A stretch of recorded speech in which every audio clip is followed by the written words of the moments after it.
រៀបសួរលោកគ្រូខ្ញុំបានឈ្មោះថានអន្តណៈមកពីក្រុម SV34 ថ្ងៃនេះមកធ្វើ exercise read and write content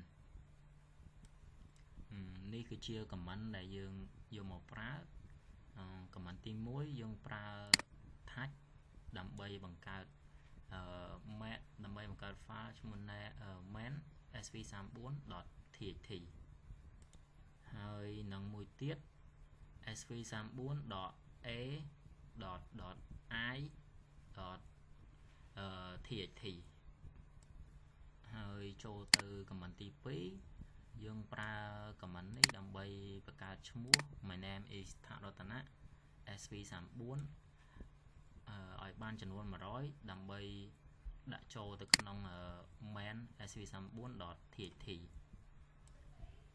ហើយ command នេះយើងប្រើវាសម្រាប់កាត់ចំនួន10 line នៅក្នុង main sv34.txt ទៅ sv34.a.txt អញ្ចឹងខ្ញុំសូមចូលទៅក្នុងកូដ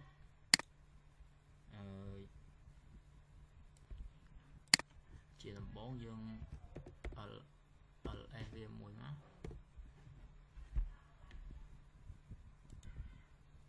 ហើយនេះគឺជា main sv34.txt នៅក្នុងនោះមាន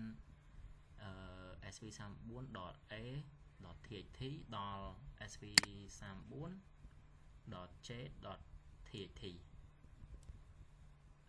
ជាដំបូងយើងចូលទៅមើលឈ្មោះដែលយើងបានសរសេរ100 line ហ្នឹង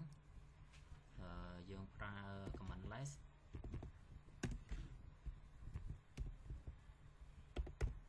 main.sv34.txt នេះគឺជាឈ្មោះទាំង100 line ដែលយើងបានសរសេរហើយយើងចេញទៅវិញសិនចុច Q ដើម្បីចូលទៅមើល file យើងប្រើ command less ប្រើ command less sv34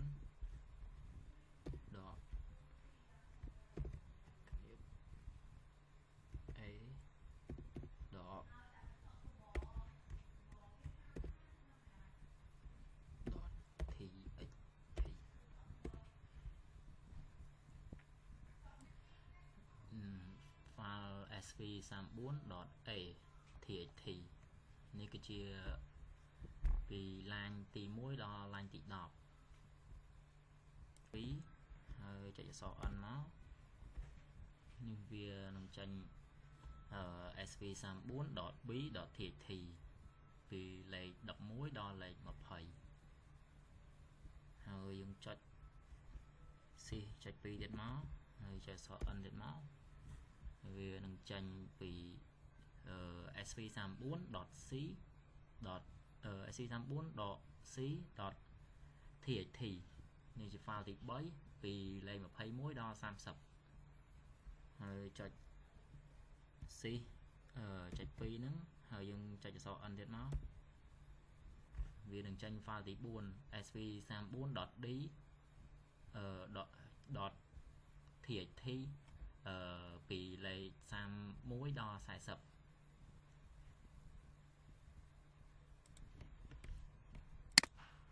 តមកទៀតយើងចុច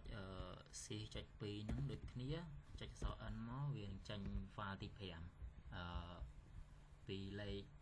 41ដល់50ហើយយើងចុច C ចុច2ទៀតមកចុចអក្សរ N file ទី6ពី51ដល់60ខ្ញុំចុច C ចុច2ទៀតអក្សរ N ទៀតមក file ទី7ពី61ដល់70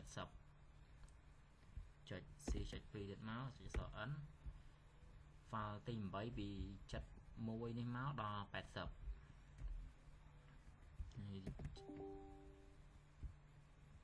ហើយយើង